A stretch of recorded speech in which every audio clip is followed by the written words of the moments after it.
Bueno, buenos días. Yo soy Milagros, soy la responsable de ASOTEA, de una asociación que trata a personas con autismo en San Andrés de la Barca, y para vosotros soy la madre de Joel Hernández, que supongo que lo conocéis todos, ¿no? Vale, pues vamos a empezar a daros un poquito de información y sobre todo estrategias para que podáis tratar con chavales con autismo, e incluso os pueden servir para chavales que no tienen autismo porque estáis trabajando con grupos. Y a veces algún chaval puede ponerse nervioso, se puede desregular, puede tener una conducta disruptiva, y lo que os va a contar Ainhoa, la psicóloga, os puede ayudar mucho, ¿vale? Gracias. Bueno, primero de todo presentarme. Yo soy Ainhoa, soy psicóloga y psicopedagoga de la asociación. Como ha dicho Mili, somos una asociación que está en todo el Baix Llobregat Nord y acompañamos a personas autistas y a sus familias en los diferentes desafíos que hay en el día a día. Entonces, os explico brevemente de qué va a ir esta charla, ¿vale? La charla va a estar centrada en 3 bloques. Primero de todo, comprender.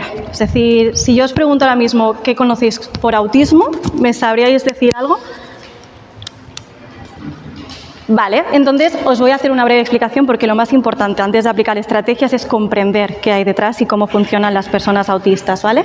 Luego un bloque muy breve de trabajo con las familias, que seguramente como entrenadores algunos de vosotros sabréis que es importante una coordinación con la familia. Y luego vamos a ir al tercer módulo, que es el más importante, que son las estrategias de intervención.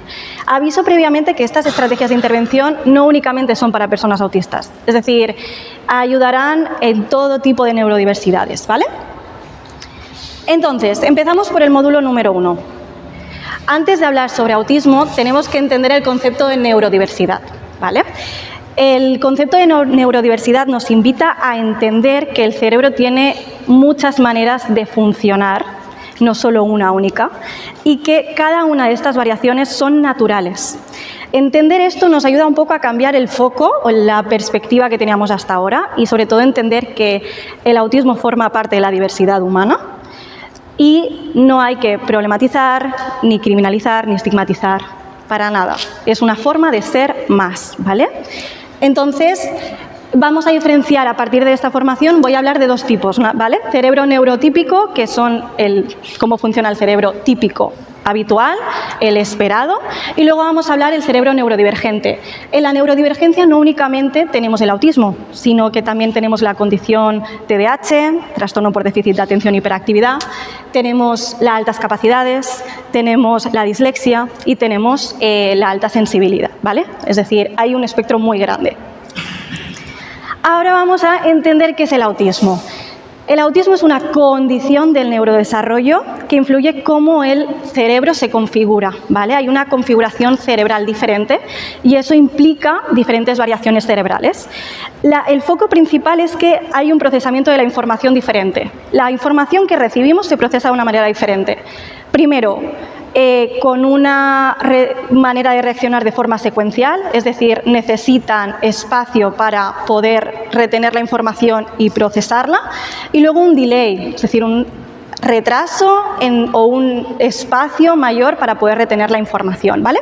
Como consecuencia de este funcionamiento cerebral, influye en cómo se percibe el mundo y cómo se interactúa con él. Entonces, ¿cómo se reflejan estas diferencias? Primero de todo, en la comunicación social y en la interacción social. Veréis que las personas autistas quizás tienen ciertos desafíos a la hora de relacionarse con la gente, a la hora de reaccionar, a la hora de entender las bromas, a la hora de realizar amistades, porque realmente su cerebro está configurado de una manera diferente y eso implica que se tienen que adaptar a cómo la sociedad está realmente situada, ubicada. Es decir, no sé si vosotros coincidís, pero la manera de relacionarnos que tenemos actualmente es muy ambigua, muy impredecible, no es clara, no es exacta y estamos pidiendo a unas personas que tienen un funcionamiento cerebral diferente que se adapten a nuestras necesidades, sin realmente nosotros adaptarnos a las de ellos. Y eso genera muchos desafíos. Luego tenemos rigidez en pensamientos y en conducta. Implica que tienen unos pensamientos muy claros, es difícil a veces ver las otras opciones, es todo blanco o negro y nosotros tenemos que ayudarles a ver otras opciones. Por eso hay una necesidad de rutina, hay una necesidad de estructuración, una necesidad de anticipación ante un mundo que es completamente impredecible para ellos. Y luego vamos a abordar la sensorialidad, que es un punto muy importante y sobre todo para vosotros puede ser muy útil. Cuando hablamos de sensorialidad tenemos que tener en cuenta que las personas autistas procesan los sentidos y las sensaciones de una manera diferente a la estándar. ¿Eso qué quiere decir? que pueden tener mayor sensibilidad a los estímulos, a los ruidos, a las texturas, a los olores, no soportan las aglomeraciones, o pueden tener una hiposensibilidad. Por ejemplo, tenemos aquí a Mili, que tiene una hiposensibilidad al dolor, es decir, no detecta el dolor de una manera estándar. Y ahora vamos a poner también ejemplo a Mili, porque todo esto también genera una diferencia, y es cómo filtran los estímulos. Vosotros actualmente, aquí, estáis delante de mí y seguramente estáis escuchando la gente de fuera, estáis escuchando cómo se abanica, estáis escuchando el eco y me estáis escuchando a mí. Y tenéis la capacidad de poder silenciar todo lo de alrededor y escucharme a mí y prestarme atención a mí. Las personas autistas no pueden hacer eso. Las personas autistas están escuchando todo lo que pasa alrededor y todo de la misma manera. No tienen esa capacidad de silenciar. Y esto es muy importante tenerlo en cuenta porque puede llevar a una saturación y mucho malestar en el día a día. Es decir, Mili, tú ahora mismo, ¿qué estás escuchando? Estoy escuchando cómo estáis moviendo los papeles, estoy escuchando cómo está afuera, estoy escuchando a Cristina que está grabando y estoy escuchando la calle, a Noa, y lo estoy escuchando todo a la vez. Es un torrente de información que no sé cómo lo imagináis vosotros, pero debe ser muy saturante, ¿verdad? Debe ser muy agobiante. Y esto debemos tenerlo en cuenta en el deporte. Es decir, una persona autista cuando está jugando a fútbol no está silenciando todo lo que está pasando alrededor, está escuchando a la persona que está sentada en la grada, está escuchando quizás los comentarios de las otras personas y aún así está haciendo el esfuerzo por prestar atención y por hacer todo lo que puede en ese partido. Esto es muy importante tenerlo en cuenta. Entonces, también tenemos que tener en cuenta que la sensibilidad no es estática. Es decir, depende de cómo esté emocionalmente la persona, depende del momento del día, depende de la cantidad de hormonas que tenga, del tiempo que tenga. Esto es muy importante. Y sobre todo tenemos que, cuando demos las estrategias, tener muy en cuenta este factor, ¿vale? Vale. Ahora el concepto de espectro, ¿vale? Aquí quiero poner un ejemplo porque cuando hablamos de autismo, yo porque estoy muy concienciada y tengo un entorno muy concienciado, pero si salimos de esa burbuja, hay gente que dice eres poco autista o eres muy autista. Esto es erróneo. No hay personas poco autistas o muy autistas. No es lineal. Cuando hablamos de espectro, hablamos de variabilidad. Hablamos de que no todas las personas tienen las mismas características y no todas se manifiestan de la misma manera. Y esto es muy importante tenerlo en cuenta. El autismo no se ve así, sino que se ve así. Es decir, habrá personas que tienen más habilidades sociales, habrá personas que menos, habrá personas que tendrán unos intereses muy especiales, otras que no tanto, otras que tendrán más necesidad de rutinas, otras que no tanto. Habrá personas que no tendrán lenguaje, otras que tendrán un lenguaje muy fluido y tenemos que centrarnos, por eso lo digo que es muy importante, en la persona. Si tú conoces a una persona autista, solo conoces a una persona autista. No puedes generalizar y no puedes comparar, porque no es así y no funciona así, ¿vale? Por eso es muy importante tener en cuenta cómo es cada persona, conocerla bien, coordinación con la familia, que luego lo comentaré, y a partir de ahí centrarnos en comprenderla a ella. Ya está. Si tenéis cualquier duda, me lo decís después. Vale, los niveles de soporte.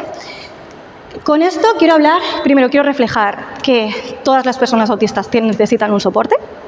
También el Manual de Diagnósticos de Trastornos Mentales tiene esto reflejado como 3 niveles de apoyo, nivel 1, nivel 2, nivel 3, y todos relacionados con la comunicación social y los intereses restringidos.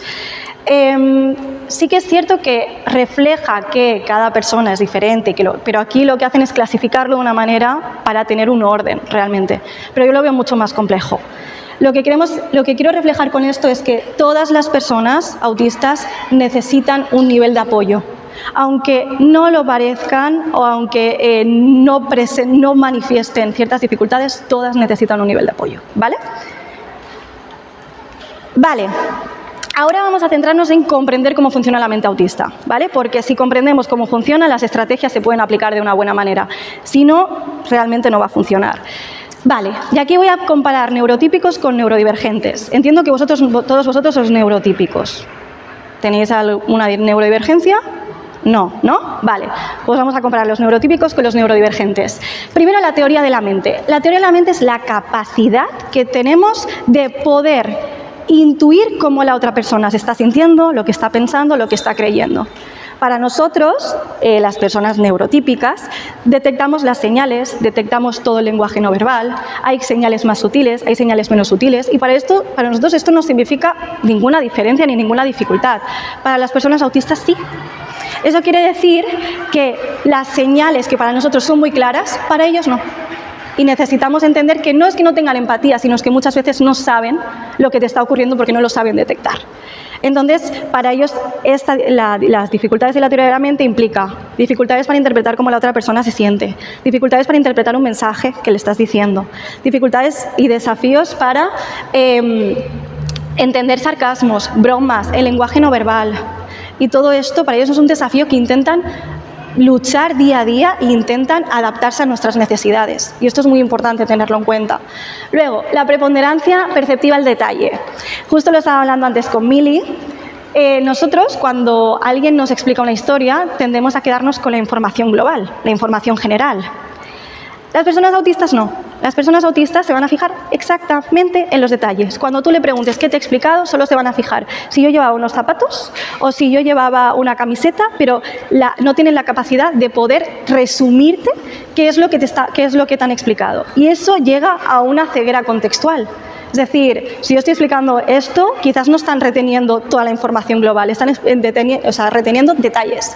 Y a mí esto, antes justo me lo estaba explicando, ¿qué le pasaba? ¿Qué estaba pasando con la película que estabas viendo? La película.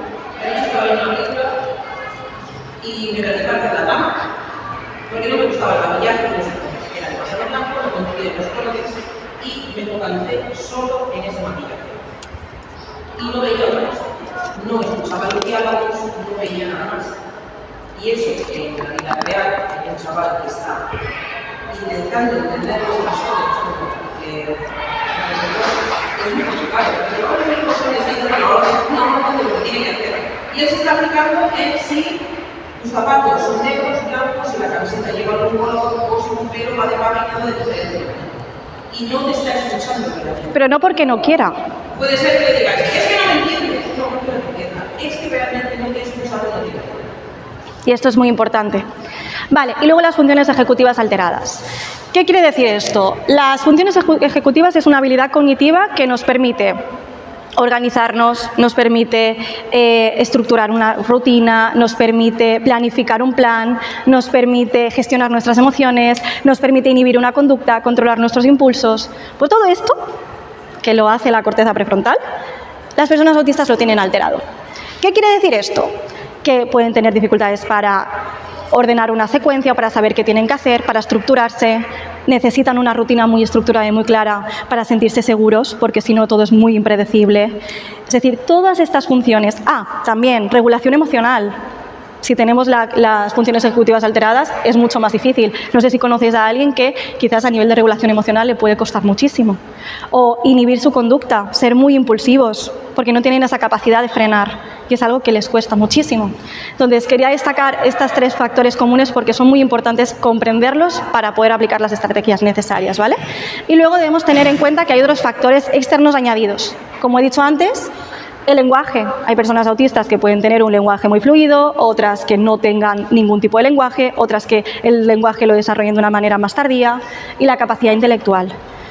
Aquí doy hincapié a, por ejemplo, lo que conocemos de las series, que una persona autista es súper inteligente y es increíble, una persona autista tiene una capacidad intelectual muy baja. Aquí hay una variabilidad muy grande. Entonces, lo que sí que es cierto es que la capacidad intelectual y el lenguaje puede ayudar o puede influir en cómo afrontan los desafíos de su día a día, ¿vale? Y luego, comorbilidades. El autismo se puede presentar también con TDAH, con trastornos de ansiedad, con trastornos de estado de ánimo, con trastornos gastrointestinales y con trastornos neurológicos. Y sobre todo teniendo en cuenta los desafíos que enfrentan en el día a día, es muy frecuente que una persona autista tenga afectaciones emocionales, porque es un desafío constante lo que tienen que abordar. Vale, pequeño hincapié en el autismo femenino. El autismo en las mujeres también existe. El problema es que hasta ahora no se habían focalizado en poder estudiarlo. Entonces, antes se creía que los hombres tenían más preponderancia o más tendencia a presentar autismo. No es cierto. Lo que pasa es que hay un infradiagnóstico y el autismo en mujeres se presenta de una manera muy diferente. ¿Qué quiere decir esto? Que las mujeres tenemos una capacidad mayor de adaptarnos a la sociedad, de camuflar. Camuflar significa actuar de la manera que la sociedad espera de nosotras. Y todos los síntomas que presentan se los guardan para ellas mismas y solo los sacan en entornos seguros. ¿Qué ocurre? que si no es visible, al ser invisible, pues la gente no ha empezado a estudiar hasta ahora. Entonces, ¿qué implica? Diagnósticos erróneos, diagnósticos tardíos. Muchas mujeres han sido diagnosticadas de autismo en edad adulta. Ahí está. Y Cristina también. Exacto. Y bueno, si preguntáramos, ellas pueden compartir muchas experiencias de la falta de profundización en el autismo femenino, pero bueno, ahora se está empezando a hablar. Y también destacar que el diagnóstico tardío impide un diagnóstico precoz y una intervención precoz, que es muy importante. Vale.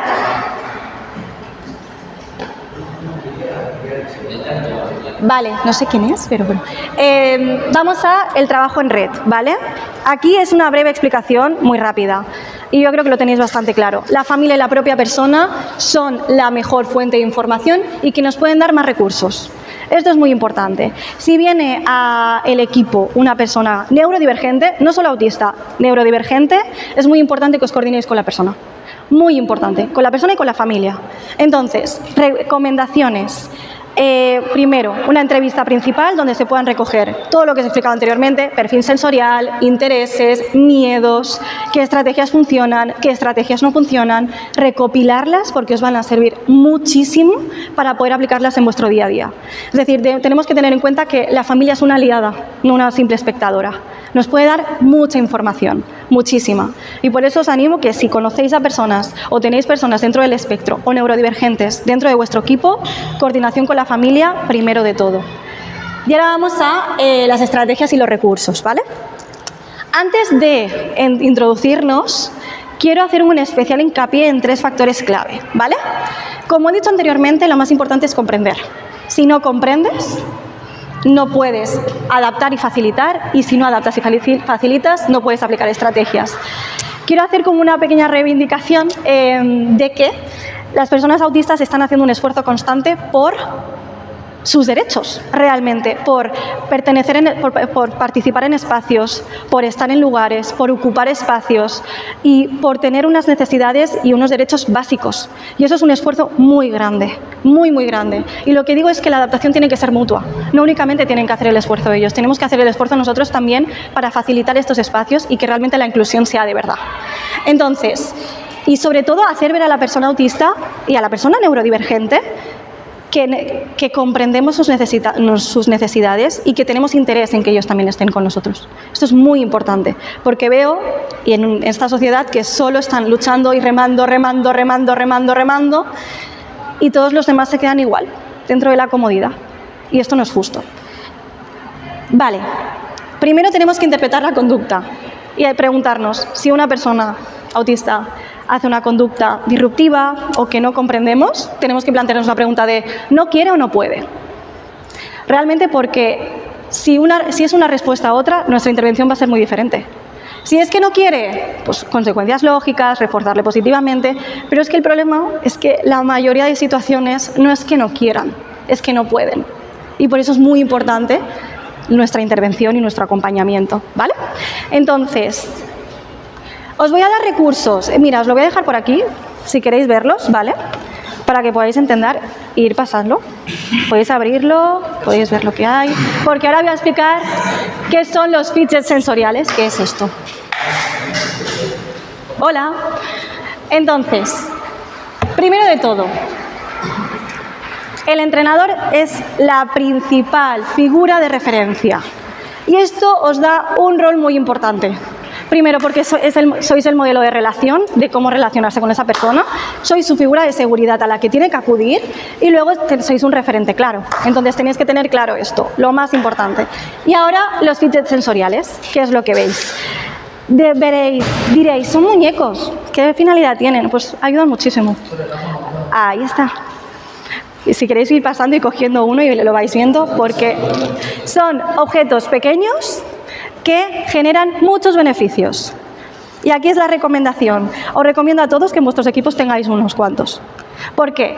Porque los fidgets sensoriales, aparte de ser graciosos, de manosearlos y ser divertidos, permiten una regulación emocional, permiten prevenir conductas que puedan ir a más y también permiten focalizar la capacidad atencional Y mira, a veces no hace falta un fidget. Yo tengo esto y gracias a ir moviendo esto o tener esto en la mano, me permite poder concentrarme y poder explicaros las cosas.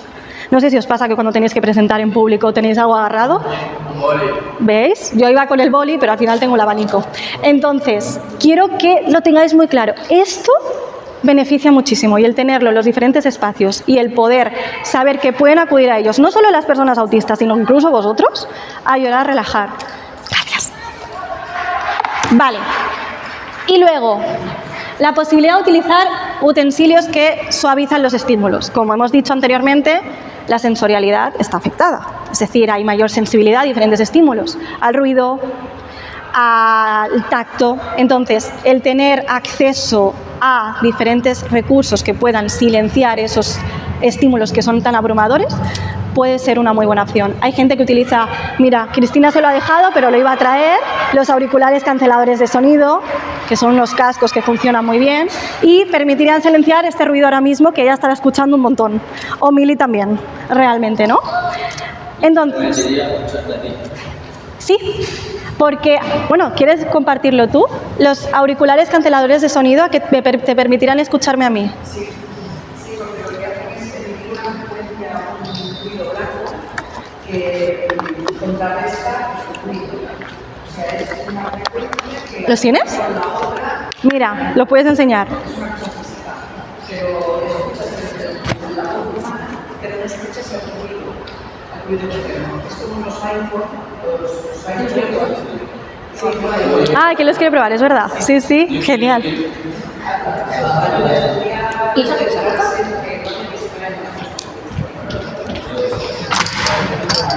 Chicos, ¿qué pasa? Dios mío, qué calor. Vale, yo puedo seguir hablando. Ahora hay silencio, justamente, ¿eh?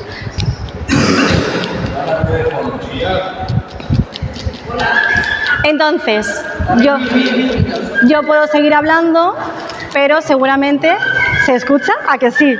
¿Veis?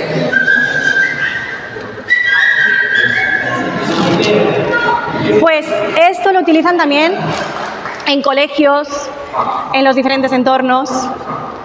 Mira, ¿ves? ¿Lo estás escuchando? Para que veas. ¿Solo me escucha a mí? Escuchas, entiendes bien lo que estamos diciendo. Pues también otra cosa, aparte en el instituto, si conocéis a personas dentro del espectro y no lo están utilizando, podéis recomendarlo. Es muy importante. Yeri, pero tú ya estás escuchando.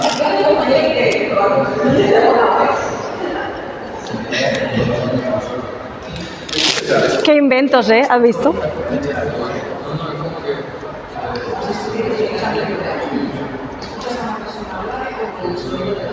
Pues esto les permite poder silenciar todo, como lo que hemos dicho, ¿no? Ellos reciben toda la información de golpe, no silencian. Pues lo silencian a partir de esto, realmente. Y si auriculares tienen esto. Pues mira. Es que hay auriculares que lo tienen, exacto. La cancelación de sonido, sí, sí. Que hay auriculares que tienen la cancelación de ruido, sí, sí. Voy a cerrar un momento, ¿vale?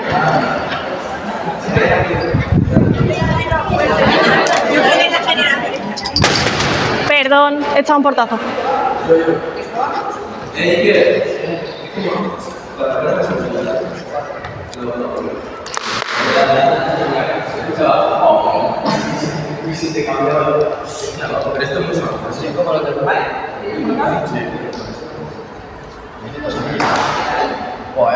Y con eso se puede escuchar música.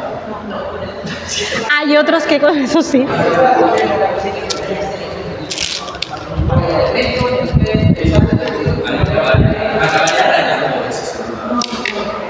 Piensa que es una necesidad. Vosotros tenéis la capacidad de silenciar, ellos no. Es la capacidad que tenemos nosotros de forma innata. No pueden. Vale, cuando llegáis continúo, ¿eh?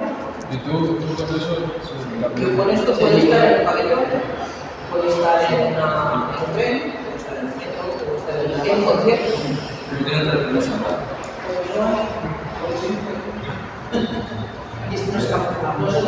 Ahí está. Y que ya nos digan por 50 años.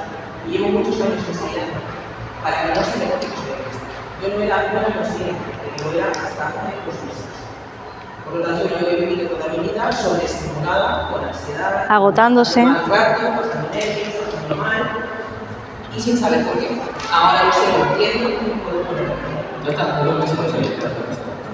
Yo no tenía idea. Porque no se ha hablado.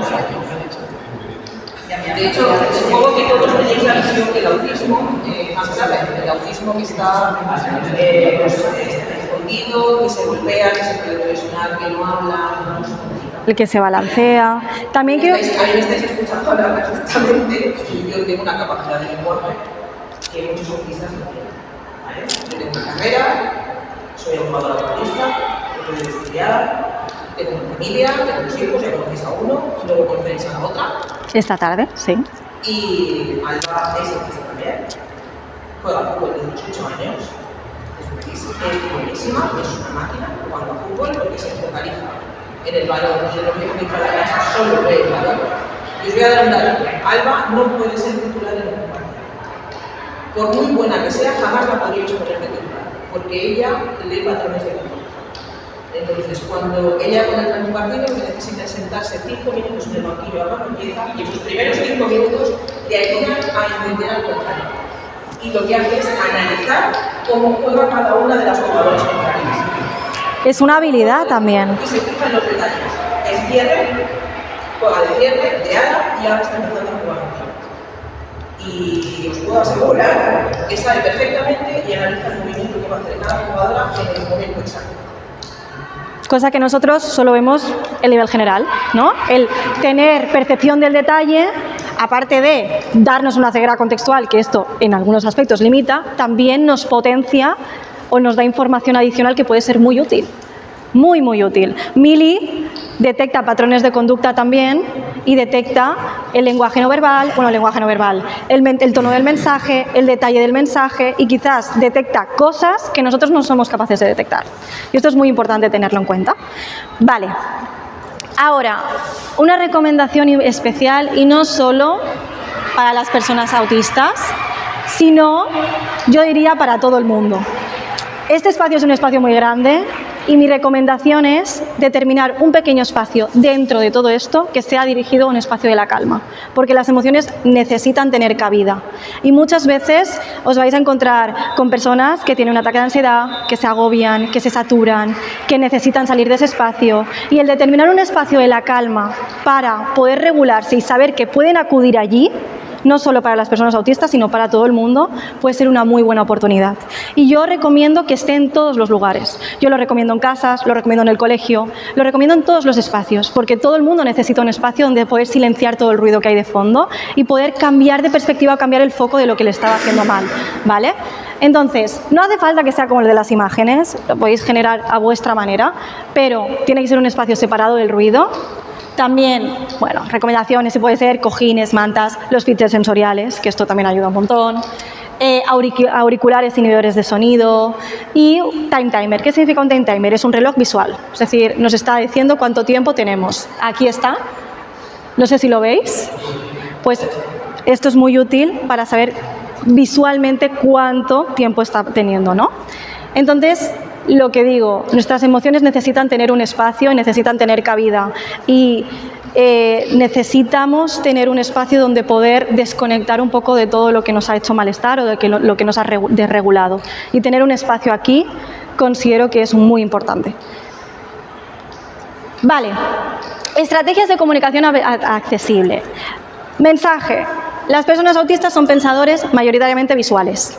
Es decir, con este mensaje yo creo que se tiene bastante claro, pero quiero argumentar posibles opciones. Primero, señalizar visualmente los diferentes espacios. Aquí tenéis un montón de espacios y no sé si están señalizados. No están señalizados. Aquí es un lío, la verdad. Para encontrar los diferentes lugares ha sido un agobio. Entonces, el saber dónde está cada lugar, qué es cada lugar y tener un acompañamiento visual, mira, genera mucha calma, la verdad. Incluso no a las personas autistas, sino a mí también, realmente. Yo creo que a todo el mundo. Y realmente les da mucha sensación de seguridad y sensación de, bueno, tener un poquito control del espacio y de todo lo que está ocurriendo. Luego, Soporte visual beneficioso para explicaciones, para estructurar sesiones, para estructurar y explicar lo que se va a hacer. Ahora os voy a enseñar ejemplos, pero luego os voy a decir, si no tenemos recursos, no tenemos tiempo, os voy a dar otra opción, ¿vale? Si es posible, mostrar y no solo explicar. No sé si os pasa que a veces, si yo ahora mismo estuviera haciendo esta explicación sin PowerPoint, ¿sería más difícil prestarme atención? Sí. Pues ya tenemos la respuesta realmente, pero es muy importante. Y ellos necesitan también retener la información visualmente, porque así la pueden generalizar mucho mejor, ¿vale? Anticipación y estructuración. Volvemos a decir que es un mundo impredecible. No sé si Mili va a decir algo. Vale. Volvemos a decir que es un mundo impredecible y el saber qué va a ocurrir nos da mucha seguridad. Pues a ellos muchísimo más, ¿vale? Entonces, anticipar y estructurar las sesiones, las jugadas o los entrenamientos que vais a querer hacer, yo creo que hará que la persona autista reciba este entrenamiento de una manera muy, muy diferente y con mucha más calma. Y luego, si puede ser posible, lo que se va a hacer un inicio, lo que se va a hacer después y lo que se va a hacer al final, ¿vale? Entonces, aquí voy a poner unos ejemplos, pero luego os voy a decir algo que podemos utilizar todos, ¿vale?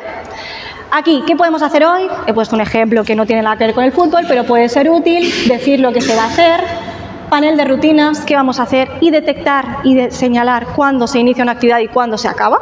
Es muy importante tener un cierre de actividad porque quizás ellos lo interpretan como que pueden seguir y cuando le cierras la actividad es una sorpresa y puede generar mucho malestar, ¿vale? Entonces, aquí viene una recomendación. Si no tenemos nada de esto, no sé si los entrenadores tenéis una pizarra. Sí. Tenéis una pizarra, tenéis un boli, ya está, ¿verdad? Vale.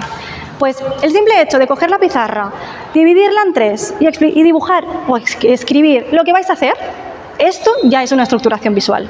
Y tacharlo cuando está hecho, yo lo hago en las sesiones cuando no tengo tiempo o cuando no quiero improvisar un poco, realmente. Entonces, pizarra, dibujar, tachar, y esto ya genera un cambio, porque estamos anticipando, estamos acompañando visualmente y al mismo tiempo le estamos dando un poco de control en la situación a la persona para que se sienta segura, ¿vale? Vale, aquí tenemos más, ¿no? Normas de qué hacer y qué no. Yo muchas veces digo, si no lo dices no existe. Teniendo en cuenta la rigidez cognitiva de todo es blanco o negro, muchas veces me he encontrado con que si no se deja claro lo que se espera de ellos o lo que se puede y no se puede, ellos no lo ven como una alternativa. Entonces, dejar muy claro qué se puede hacer, qué no se puede hacer, ¿vale?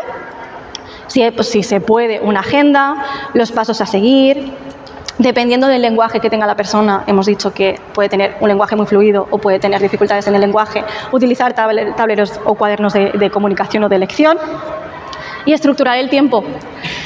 ¿Cómo lleváis el tiempo vosotras? El tiempo es algo muy abstracto, ¿vale? Y concebir 50 minutos, dependiendo, no sé si os pasa, estáis jugando un videojuego y pensáis que tenéis una hora y se ha pasado volando, ¿verdad? Pues imaginaros esto con todo, la estructuración del tiempo. Si tenemos un estructurador visual, un reloj visual, ya lo tenemos ese acompañamiento visual que es tan importante. Entonces, esto es una recomendación también. Vale, ¿cómo? Dime. Se te pasa más rápido cuanto más disfrutas. Ahí está. Entonces yo, si tengo que ponerme a hacer tareas de casa y tengo que salir a determinada hora, necesito ponerme una alarma porque si no, no saldré. Seguiré haciendo y no me acordar de el tiempo. No sé, si me ponía, cuando yo me ponía a estudiar y se me podía pasar la hora de cenar o de comer, porque además hay otro tema y es que yo no siento la necesidad de comer ni la necesidad. Ahí está también. Yo no sé de esos estímulos, nunca tengo. Eso es lo que hay personas que tampoco cuando terminan no tienen la saciedad. Y comentaban de todo. Exacto. Yo no soy dolor, yo no siento sed, yo no tengo la sensación de la necesidad de ir al baño. Tengo que obligarme a él, tengo que acordarme que tengo que ir, porque tengo que acordarme que tengo que ir, porque tengo que obligar, porque lo siento. Eso es una hiposensibilidad a los estímulos internos. No solo tenemos los 5 sentidos, tenemos también la propiocepción, que es mi ubicación dentro del espacio, y la interocepción, todas las señales internas. Me estoy poniendo nervioso, tengo hambre, tengo sed, tengo sueño, tengo ganas de ir al lavabo. Y hay gente que tiene hiposensibilidad, que no tiene la capacidad de detectarlo. Y lo que le pasa a Mili, que necesita recordárselo, porque su cuerpo no lo detecta. Yo la semana pasada tenía una actividad que empezó a las 7 de la mañana, era una actividad de mercadillo, yo me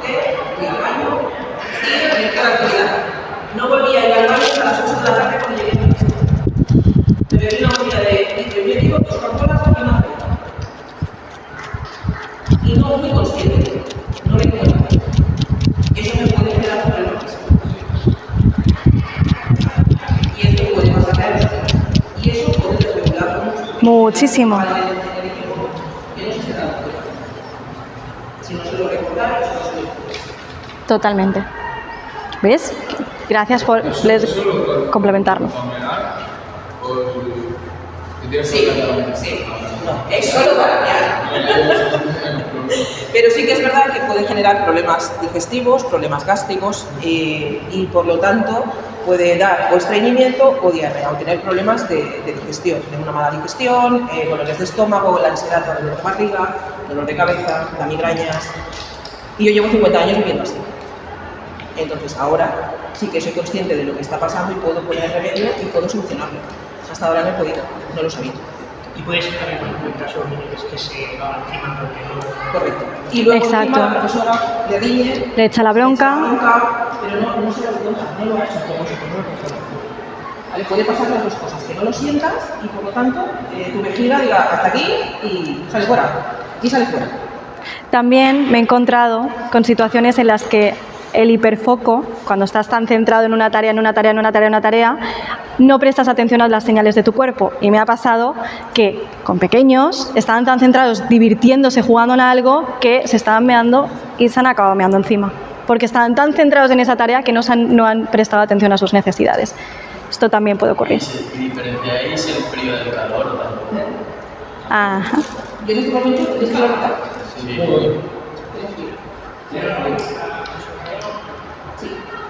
La temperatura corporal. La temperatura corporal. Yo soy muy frío. Yo en el mes de julio y agosto es mi época favorita. Y pueden ir en sudadera en verano, claro, porque para ellos están pasando frío. Y en invierno, En manga corta, sí. Sí, sudo. Sí que transpiro, sí que sudo. Pero no lo siento. Lo siento de diferente manera a vosotros. A mí el calor no me agobia el frío. Lo paso mal con el frío. Yo, por ejemplo, mi marido es muy caluroso y me pone los aires acondicionados en toda la castaña y yo estoy aquí para una manta doble de pelo, porque lo paso mal. Para que él no lo pase mal, yo me tengo que tapar, porque si no soy yo la que lo pasa mal. Y llevamos una pelea así desde que nos pasamos, no sabíamos por qué, y ahora sí. No sabemos por qué. O sea que no saber que eres autista te puede generar muchos problemas en la vida diaria porque no puedes poner remedio a lo que, ahora que lo sé y entiendo por qué, puedes funcionarlo.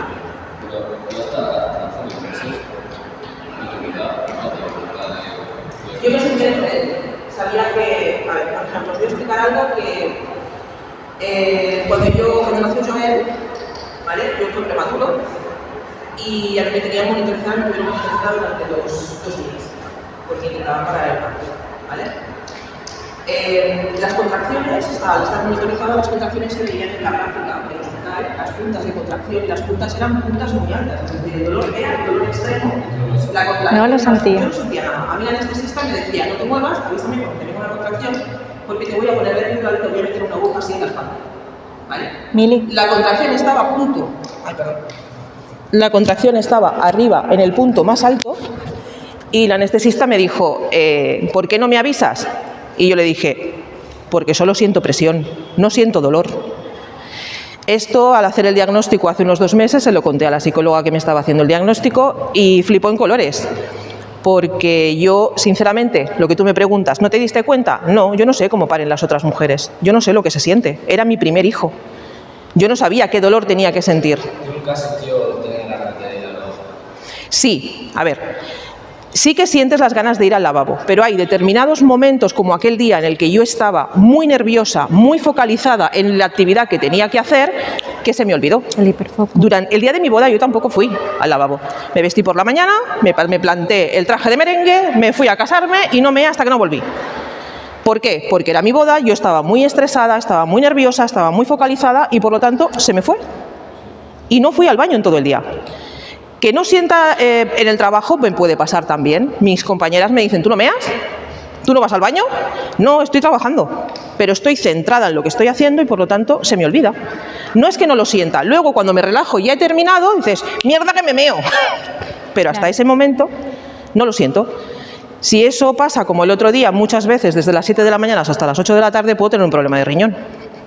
Y lo de la comida, también lo mismo.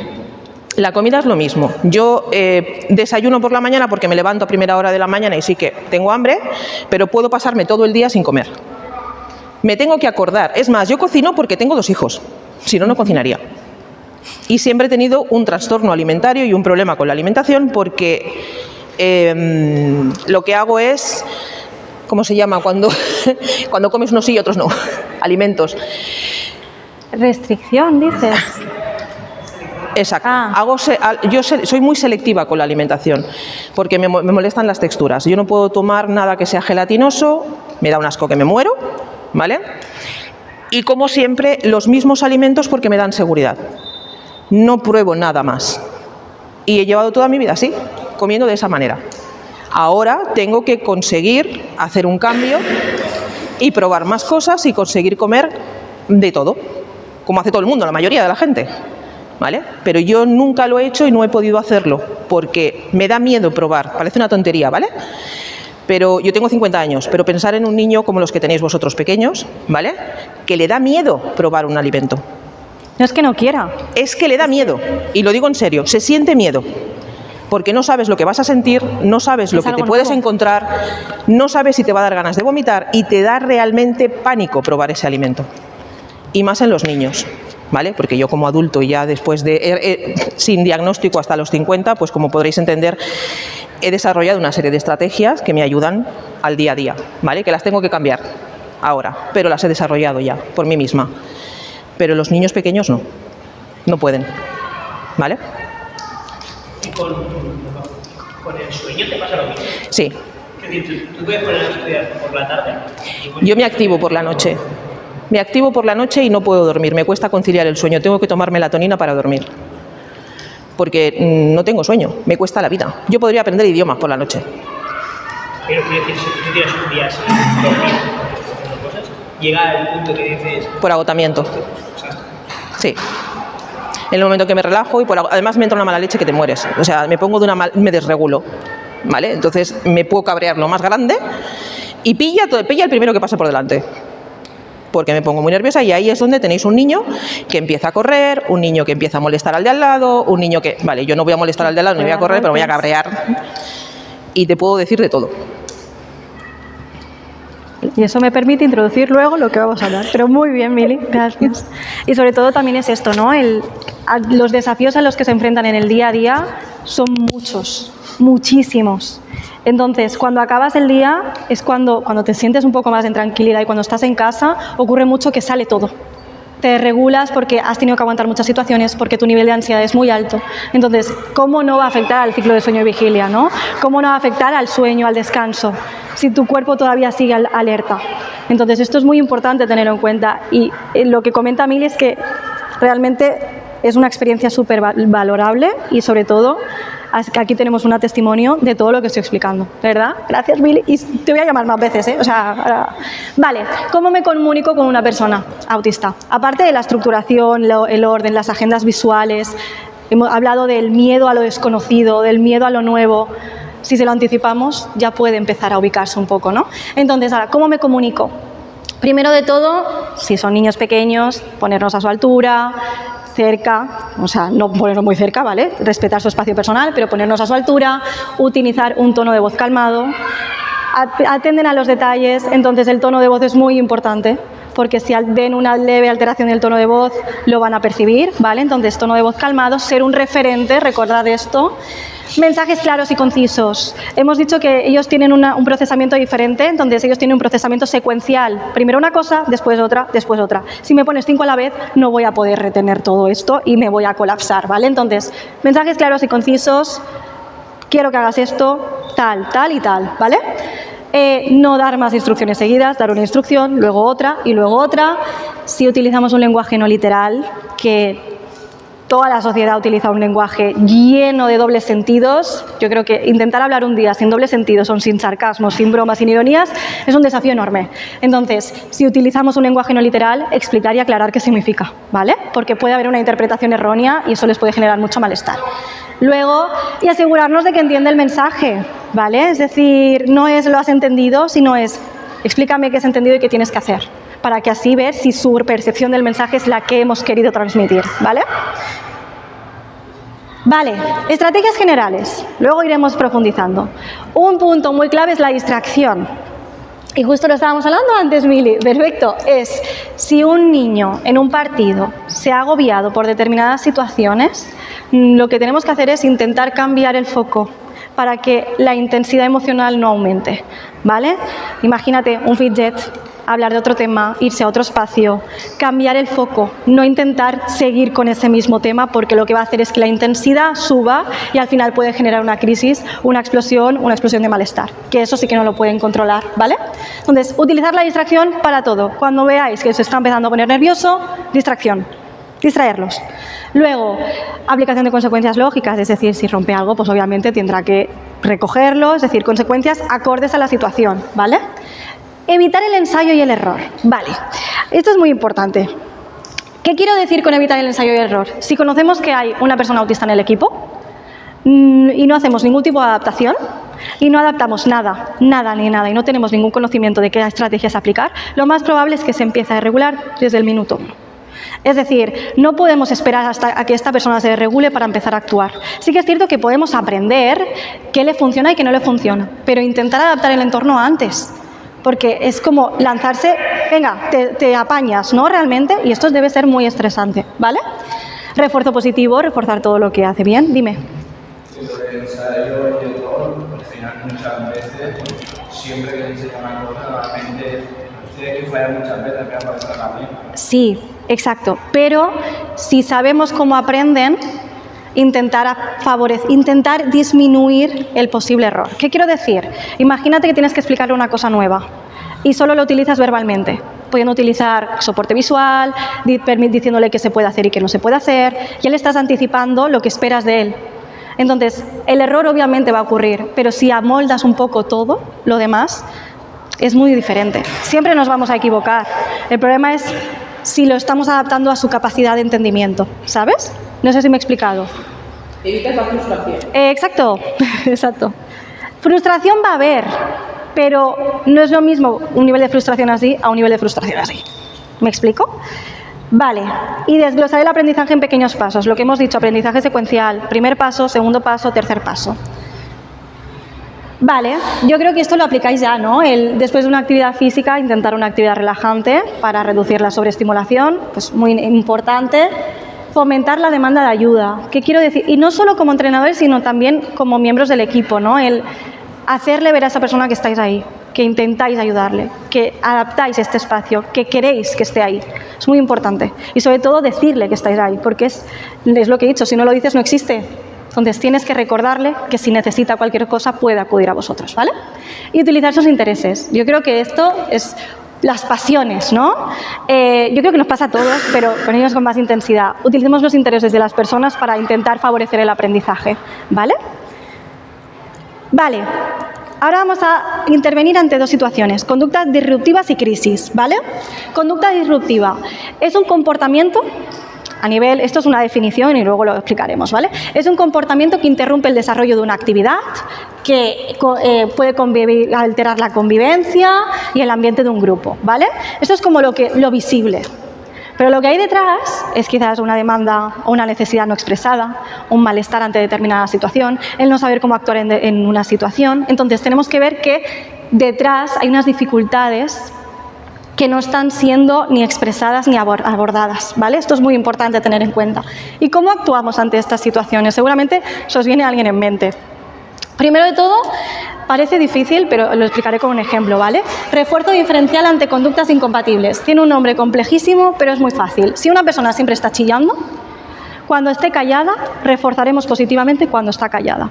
Es decir, no puede estar o chillando y callada al mismo tiempo. Una conducta incompatible es lo contrario, lo que esperamos realmente, ¿no? Entonces, si reforzamos positivamente cuando esa conducta se está dando, esa persona sabe que esa conducta es más apta realmente, ¿no? Extinción. ¿Qué digo de extinción? Extinción es... ¿Sabéis lo que es la extinción? Dime. Extinción es pasar, ignorar. Aquí es un tema muy delicado, ¿vale? Yo digo que la extinción hay que utilizarla cuando realmente la persona no está en peligro, no está haciendo daño a nadie, no hay una respuesta negativa por parte del entorno. Imaginaos que alguien está empezando a decir siempre la misma broma, la misma broma, la misma broma. Lo que intenta hacer es llamar tu atención, ¿no?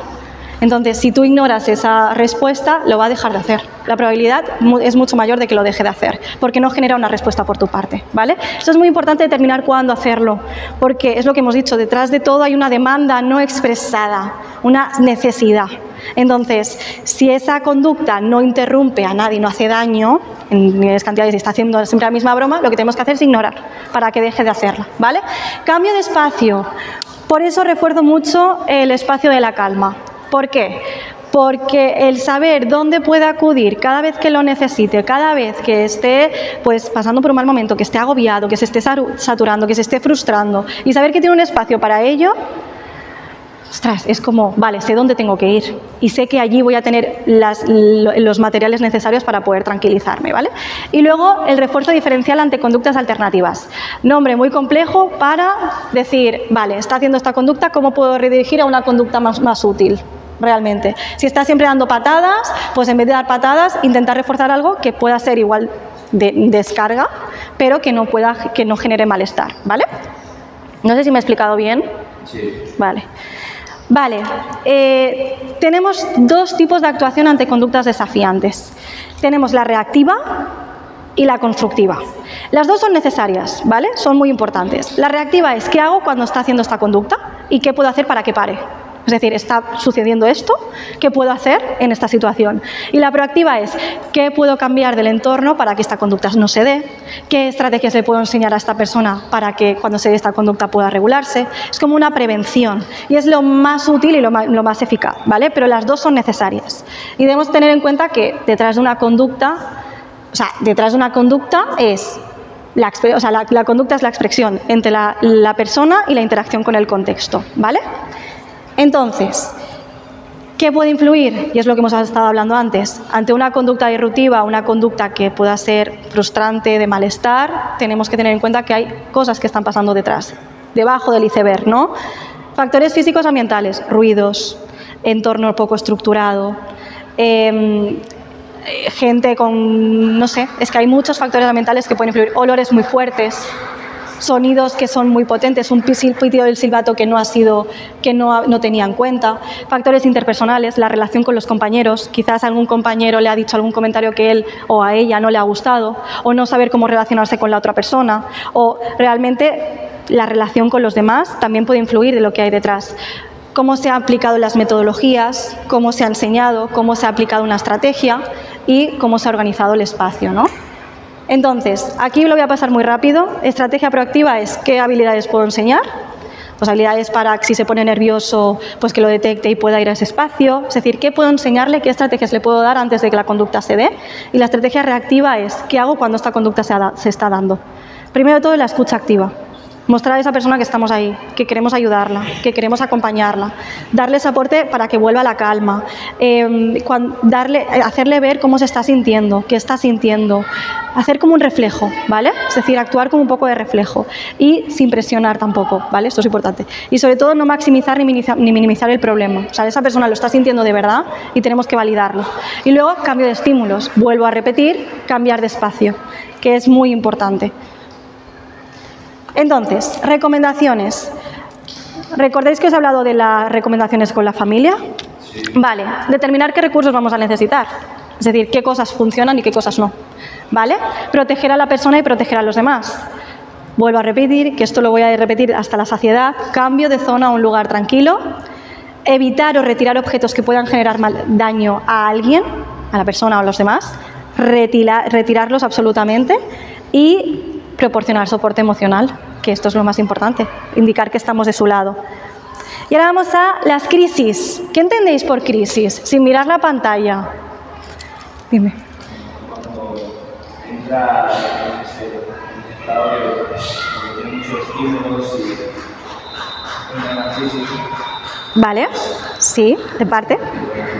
Podemos entender la crisis como un colapso emocional o sensorial. Justo la Mili estaba comentando uno antes. Entonces, una crisis en una persona autista es un colapso, es decir, un colapso emocional o sensorial, y se debe a que la persona esté viendo una sobrecarga que no puede mantener, ¿vale? Entonces, y no puede manejar, necesita a alguien que le pueda acompañar, ¿vale? Entonces, no es ningún berrinche, no es ninguna rabieta, esto tenemos que tenerlo muy en cuenta, sino que es una reacción intensa ante una acumulación de factores que superan su capacidad de autorregulación. No puede regularlo. ¿A qué se ve la crisis? A todo lo que explicaba anteriormente.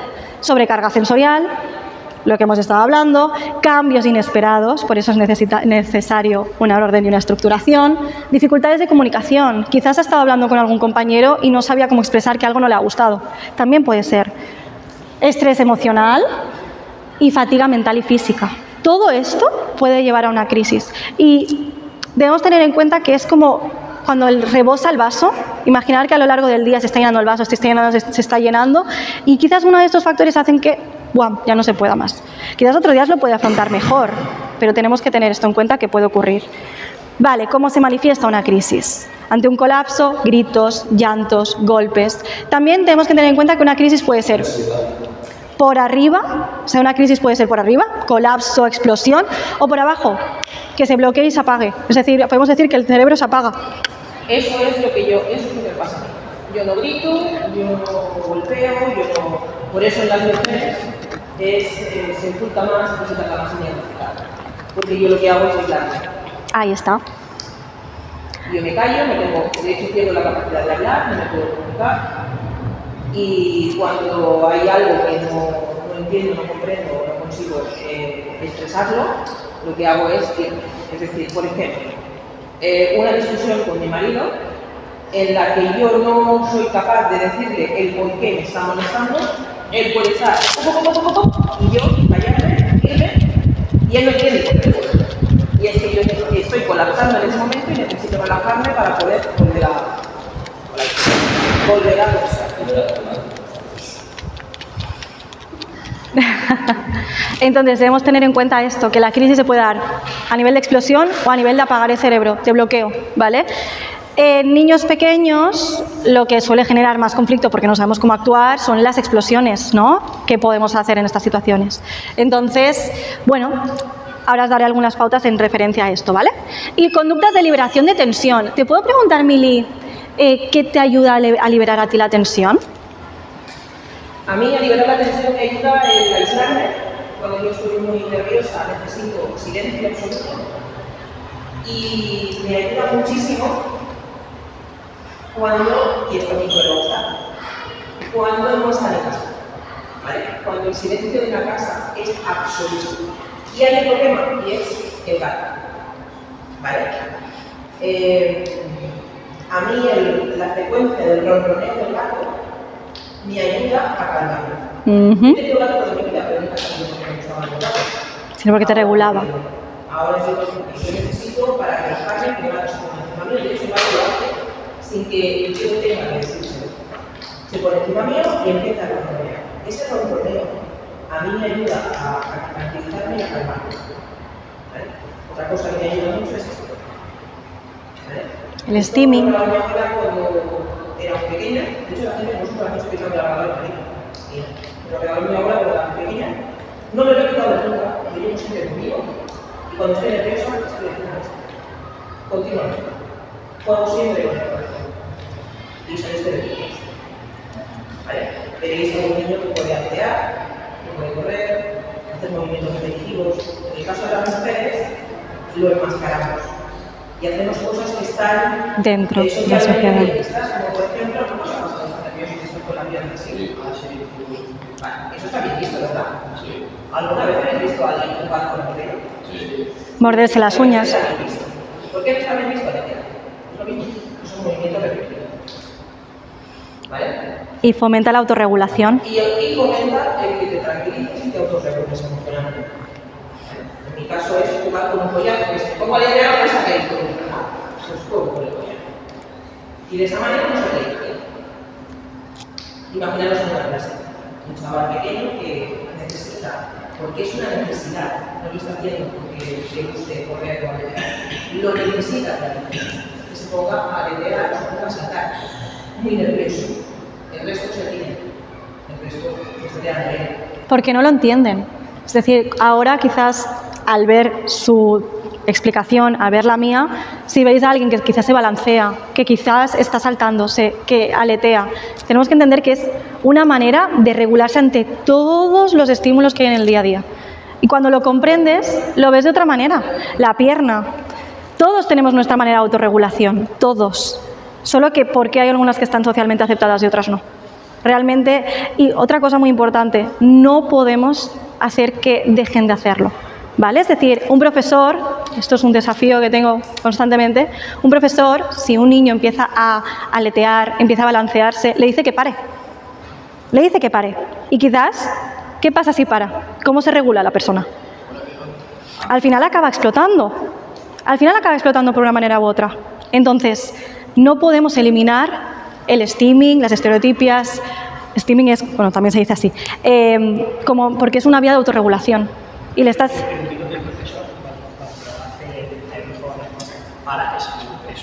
No lo sabe. Exacto, porque no hay comprensión. Y también debemos tener en cuenta justo lo que hace Mili, ¿no? Mili, quizás en alguna situación, ha intentado redirigir la conducta para que sea socialmente aceptable. No tenemos que hacer que pare, sino tenemos que redirigirla a algo que también le permita autorregularse, pero que no genere malestar en el aula. Porque si un niño empieza a saltar y a dar vueltas, obviamente puede afectar al ambiente del aula. Podemos redirigirlo a otra vía, a que esté con la pierna, a que, bueno, salir fuera un poco también. O sea, no podemos eliminarlo, pero sí podemos redirigirlo para que también siga autorregulándose, pero de una manera que pues, no le obliguen a parar en este sentido, ¿vale?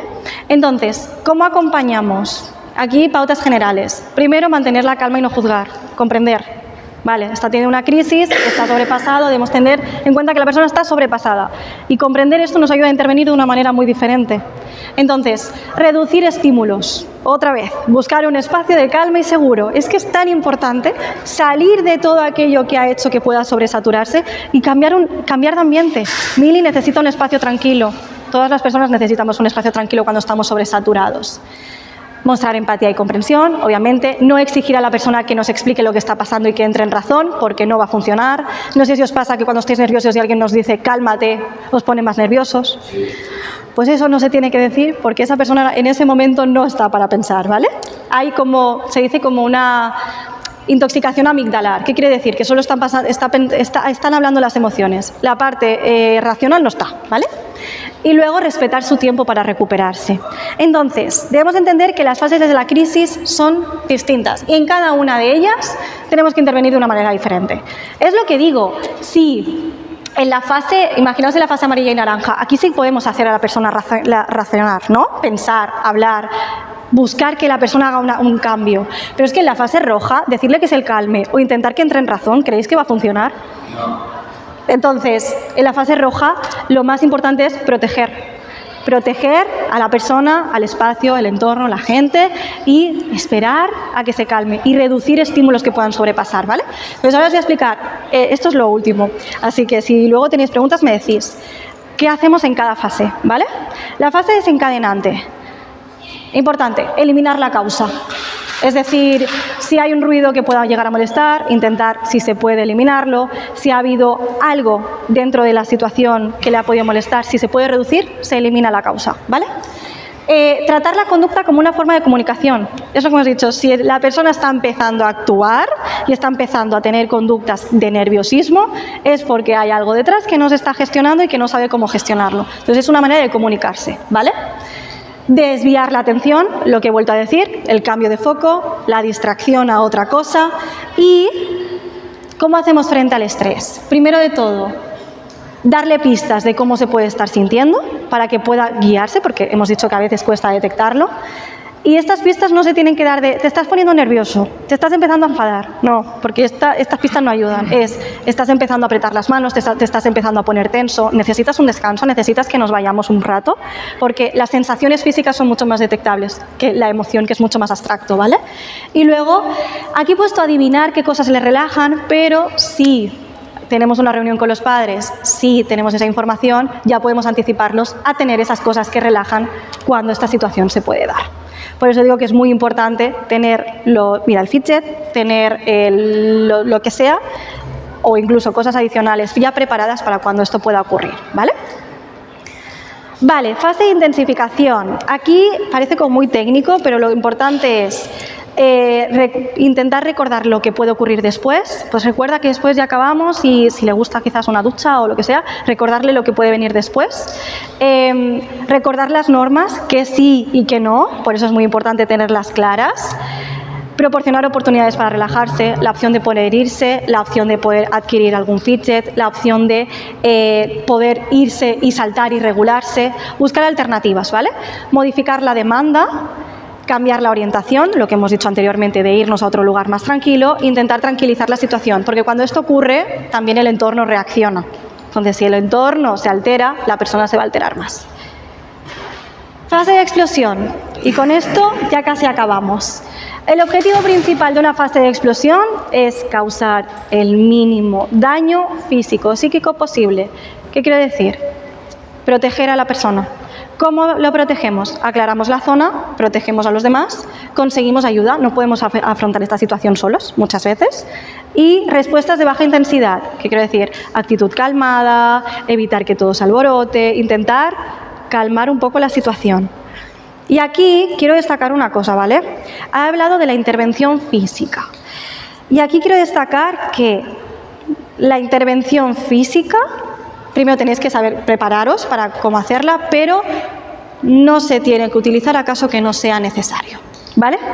Es decir, si la situación está, pues la persona no se puede estar controlando, lo está pasando muy mal, se está haciendo daño, obviamente vamos a intentar hacer una retención física si es el caso extremo, ¿vale? Y sobre todo si la persona no quiere que le toques y no está haciendo nada que haga daño a los demás, no la vamos a tocar, porque le puede poner más nerviosa. Y eso es muy importante tenerlo en cuenta. Salvo un caso extremo, en situaciones extremas, ahí sí.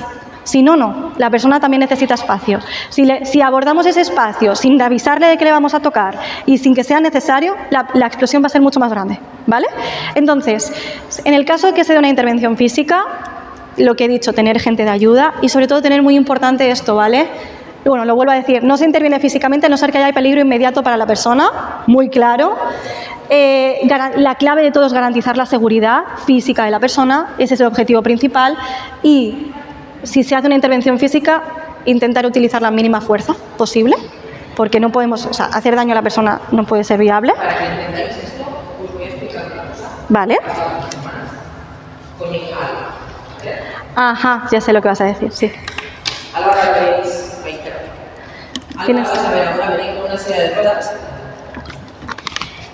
Y la vais a ver venir con la pierna escayolada, porque una niña de la Andorra le hizo una entrada por detrás porque no conseguía quitarle el balón y le pilló por detrás y le ha roto un trozo del hueso de la rodilla donde justo se engancha el ligamento, ¿vale? Así que está escayolada. Nosotros, Alba tiene la misma sensibilidad al dolor que puedo tener yo. Por lo tanto, Alba se ha roto este brazo en el colegio, los dos huesos con desplazamiento de fractura y hasta las 3:30 que yo no llegué, ni llamaron a la ambulancia, estuvo haciendo clase, comió en el comedor, no dijo nada, no ha avisado a nadie. Imaginaros romperos los dos huesos del brazo, el dolor que eso puede suponeros a vosotros, ¿vale?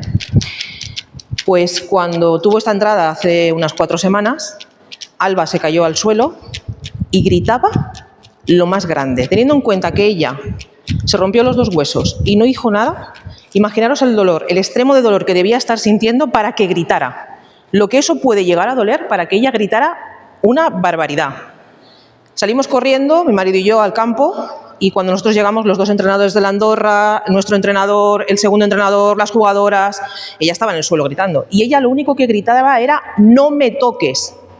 Y lo gritaba reiteradamente «no me toques», ¿vale? Porque el entrenador de la Andorra, pobre hombre, intentaba ayudarla a levantarse, intentaba ayudarla a que estuviera bien, a saber dónde le dolía, a ver qué le había pasado, como es normal. Porque el de Andorra no tenía ni idea de que Alba es autista, ¿vale? Entonces, cuando mi marido y yo llegamos, lo primero que pedimos fue, por favor, no la toquéis, apartaros. Todos hicieron un paso atrás, conseguimos que escuchara mi voz, conseguimos que se relajara, conseguimos que se tranquilizara, la levantamos y la llevamos al hospital, ¿vale? Cuando Alba llegó al hospital me dijo, no sentía dolor. ¿Por qué gritabas? Porque estaba asustada y me estaban tocando. Estaba agobiada, claro. Pero no sentía el dolor de la rodilla. No gritaba por dolor, gritaba por miedo. Gritaba porque estaba agobiada de la cantidad de gente que tenía a su alrededor. Y él estaba al teléfono y lo estaba escuchando. ¿Vale? O sea, el tocar a alguien que en ese momento está aquí arriba Y sin su consentimiento. lo vas a poner todavía más arriba aún. Por lo tanto, preguntar primero y si dice que no, respetarlo. ¿Vale? Es muy importante. No podemos tocar a una persona sin su consentimiento. Y más cuando está en esta situación que está de alerta máxima, ¿vale? Porque si no, va a hacer que esa persona lo pase mucho peor, ¿vale? Entonces, y aquí lo que he dicho, utilizar la fuerza en el caso que sea necesario lo menor tiempo posible y durante el periodo más corto posible, ¿vale? Entonces, cuando ya ha pasado y está bajando y está un poco más tranquilo, ¿qué podemos hacer? ¿Vale? Seguir proporcionando espacio, es decir, anticiparle a esa persona que estamos ahí y que cuando lo necesite y cuando quiera podemos hablar, ¿vale? Realizar de nuevo la demanda, es decir, si todo ha pasado por una demanda determinada, pues intentar redirigir la demanda y hablar sobre lo que ha pasado. ¿Por qué? Si la persona quiere, esto es muy importante, si no quiere, no vamos a conseguir nada. ¿Qué puede ocurrir? Si hablamos con la persona de qué ha ocurrido, qué te ha puesto nervioso, qué ha hecho que te regules, qué ha hecho que estés de esta manera, primero nos da información de lo que ha ocurrido y nos permite para la próxima vez poder intervenir y adaptar. Y segundo, para que la persona pueda también conocer qué es lo que identificar y hacer un poco de introspección y reflexión de todo lo que ha ocurrido. Hacerla partícipe realmente, ¿no? Y otra cosa muy importante, como entrenadores, como compañeros, cuidar de vosotros mismos. Es decir, situaciones así son muy agobiantes, son muy estresantes, requieren de mucha responsabilidad y si nosotros nos sobrepasamos, no podemos ayudar a las otras personas de la mejor manera posible, ¿vale? Entonces, hablar con quien queráis de lo que ha ocurrido, intentar desahogaros, buscar estrategias para que no lo podáis hacer solos realmente, ¿vale? Esto es muy importante, no podemos cuidar, no podemos acompañar si nosotros no estamos bien. Tanto compañeros de equipo como entrenadores, cualquier persona, como madres, como psicólogas, como todo. Necesitamos estar bien nosotros para poder acompañar, ¿vale?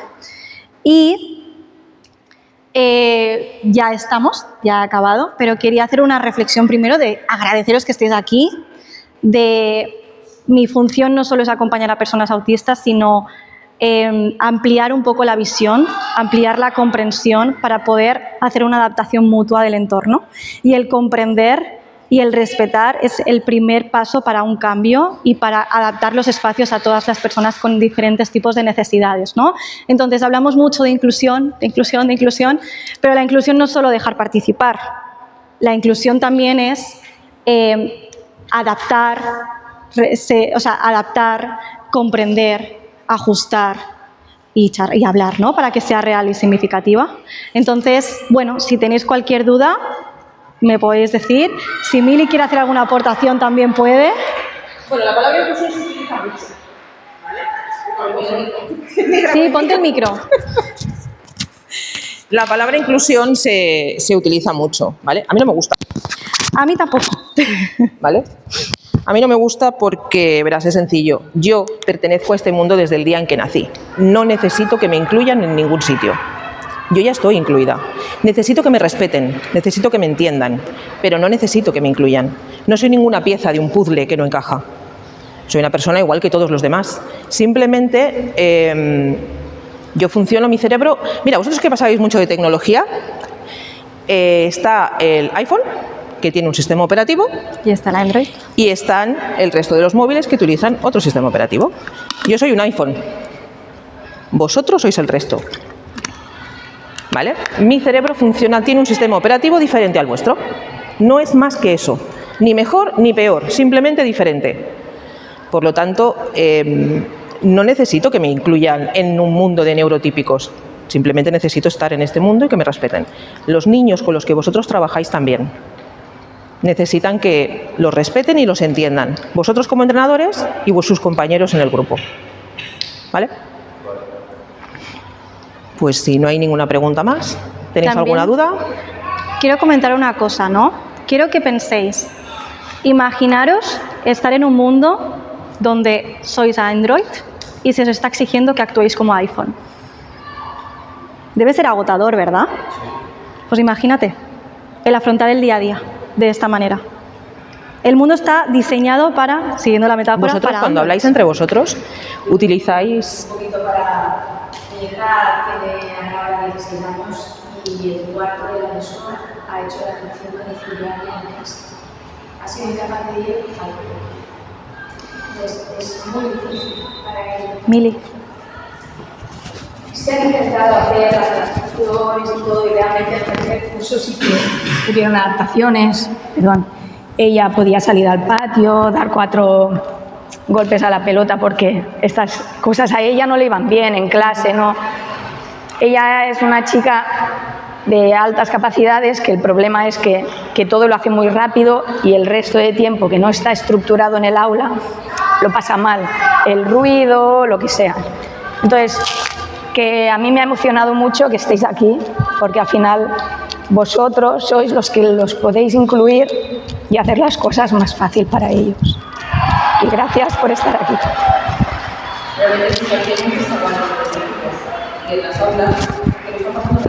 Muy mal. En el caso de la suya, por ejemplo, ha sido así. En el caso de la mía, lo ha pasado mal, pero no con los compañeros, ¿vale? Lo ha pasado mal con los profesores, porque no han sabido entenderla, no han sabido cómo adaptarle la situación. Realmente Alba no necesita una adaptación académica, curricular. Alba necesita una adaptación, como ella ha dicho, una adaptación emocional. Es más el que le permitan salir cuando se agobia dentro del aula, el que le permitan utilizar unos cascos, si ella se pone esos cascos, porque yo he avisado como madre que los va a utilizar en el aula, pero viene la simpática de matemáticas y le dice, ¿qué? ¿Escuchando música? Delante de sus 25 compañeros, ¿cómo creéis que se siente? Vale. Invalidada. Exacto. Y sobre todo la señalan. pensarán que está haciendo algo mal. Entonces dejará de utilizar esos cascos porque la están señalando. Exacto. Y ha dejado de utilizar los cascos en el aula. Porque de esa manera todo el mundo sabe que ella es la que es diferente, y que un profesor va a venir y le va a volver a decir otra vez, y le pueden decir que no los use, y le pueden decir que... Eso durante toda tu vida viviendo de esta manera, imaginad cómo podéis llegar a tener qué nivel de ansiedad, qué nivel de depresión, qué nivel de angustia se puede llegar a sentir. Es muy complicado y los niños pequeños necesitan mucha ayuda. Yo ya he llegado a 50, yo ya puedo autorregularme, yo ya puedo buscar mis ayudas por mí misma, pero un niño de 6, 7, 8, 9 años, no.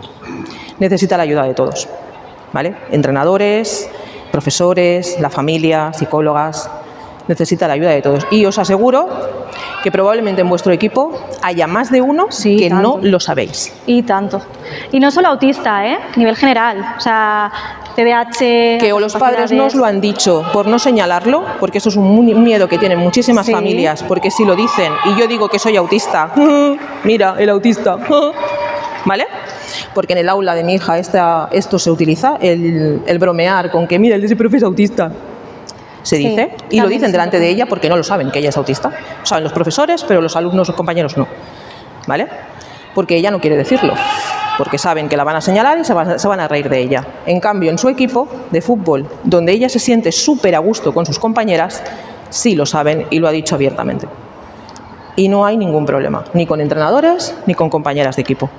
De hecho, es una de las personas aceptadas en el grupo, porque jugando, pues esto también le ha ayudado muchísimo, el hecho de que sea buena jugando a fútbol. Como el fútbol es un deporte súper aceptado y el que seas bueno es la leche, en el patio del colegio todo el mundo quiere jugar con ella. Pero luego en el aula no queremos hacer grupos contigo porque trabajas de diferente manera. Porque a la hora de hacer los trabajos o a la hora de pensar, piensas de diferente manera. Y tú no sabes pensar. No sabe pensar, no. Te está diciendo que lo hagas de una manera distinta. ¿Vale? Exacto. pues ya está. ¿Tenéis alguna pregunta más? ¿Algo que os pueda aclarar? O... También quiero hacer un comentario hablando de... Es que es muy importante cómo hacemos referencia al autismo, ¿vale? Yo personalmente no sé. ¿Sabéis quién es Nil Ojeda? Sí. Vale. ¿Veis los vídeos de Nil Ojeda? Somos las dos. ¿A qué hace comentarios de esta persona es autista? Sí. El foco y la manera de hablar del autismo es muy importante. Y, por ejemplo, a mí me gusta, Nil Ojeda, a mí me gusta, pero cuando hace estos comentarios, lo que está haciendo es que estos comentarios se reproduzcan en la sociedad. Y eso es un problema muy grande, porque acaba excluyendo más todo aquello que es diferente. Y lo que es diferente es bueno, porque no tiene, bueno ni malo, es diferente, ya está. Es decir, todos tenemos maneras de pensar, todos tenemos maneras de ser, y cada una forma parte de la diversidad humana. Por eso digo, es muy importante, y seguramente conocéis a gente que hace estos comentarios. Por favor, un paso es dejar de hacerlos. No permitirlos en el grupo, no permitir que un niño diga autista, no lo permitáis. Y porque seguramente detrás de ese comentario hay un desconocimiento increíble. Sí, hay un explicárselo. desconocimiento. Ahora se lo podéis explicar, sabéis lo que es y lo que se está viviendo. Por lo tanto, ahora le podéis decir, no, esto no, ¿vale? El autismo no es una broma. Es un trastorno, es una condición. Es una forma de ser. Es una forma de ser diferente, pero no es ninguna broma, ¿vale? Y sobre todo porque yo soy psicóloga, trabajo con muchas personas autistas, niños, adolescentes, adultos, y sé el dolor que viven por los comentarios de los demás. Y es la principal causa de ansiedad, la principal causa de aislamiento, la principal causa de depresión. ¿Sabéis lo que a mí me molesta muchísimo que me digan? Pues no pareces autista. Ahí está, sí. Entonces no conoces qué es el autismo. No, claro que no. ¿Por qué? Porque tú tienes un concepto del autismo que ahora te ha cambiado, ¿a que sí? Vale, pues no te estoy culpando porque me digas eso. No, el problema nada. está en que no lo sabías. ¿Vale? Esta sala, mira cuántos sois. Se ha avisado a todos los entrenadores y se ha avisado a todos los padres. Yo como padre sería la primera, como madre sería la primera en estar aquí. Porque probablemente muchos tengan hijos que no se están enterando. Y Vale. tanto, muchísimo. Y normalmente cuando hacemos estas entrevistas, estas charlas, suelen venir las familias que tenemos a alguien con autismo, conocemos a alguien con autismo, pero a quien sí hay que decírselo y explicárselo es a quien no lo sabe y a quien no lo entiende, ¿vale? Así que ahora, chicos, tenéis las herramientas y si necesitáis algo más, nos tenéis para lo que necesitéis, ¿vale?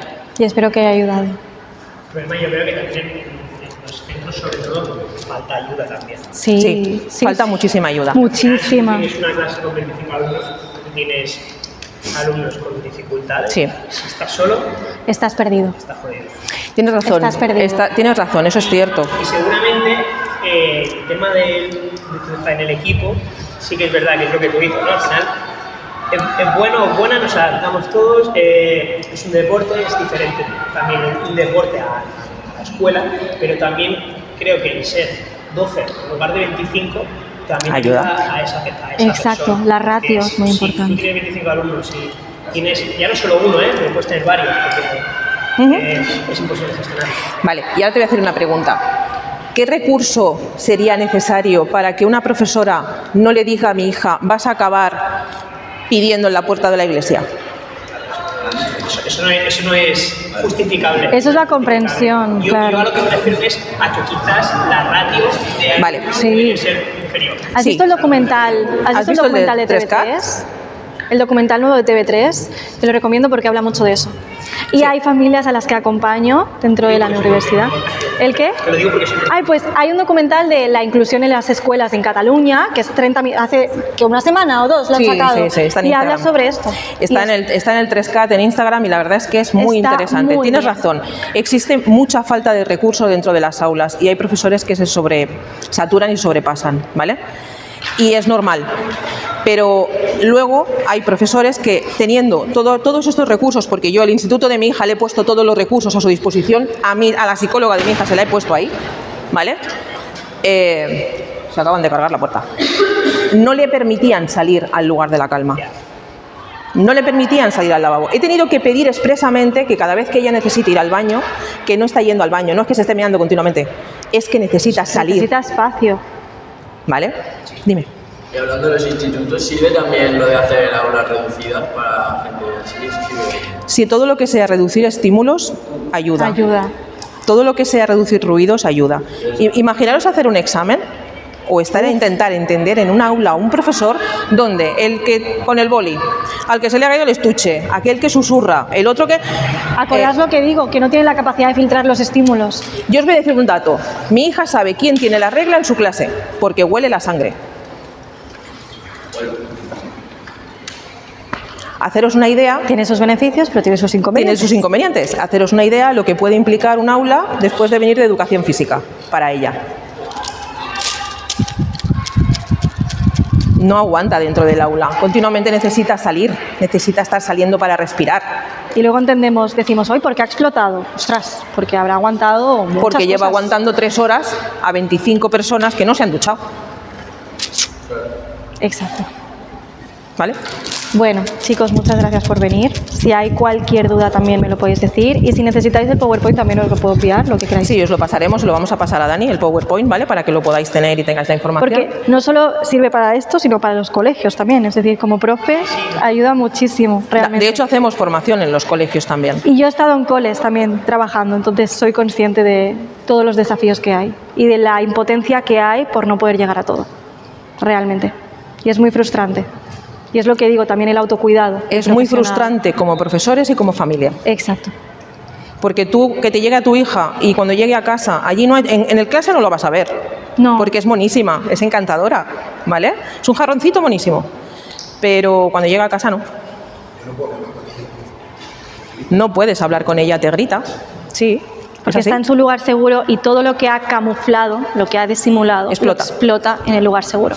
Porque como mujer tiene que hacer ver que no le pasa nada. Ahí está el problema. Y Exacto. es agotador. Que también los hombres camuflan, aquí es importante, pero como mujeres ocurre mucho más y lo internaliza mucho más. Y bueno, chicos, gracias.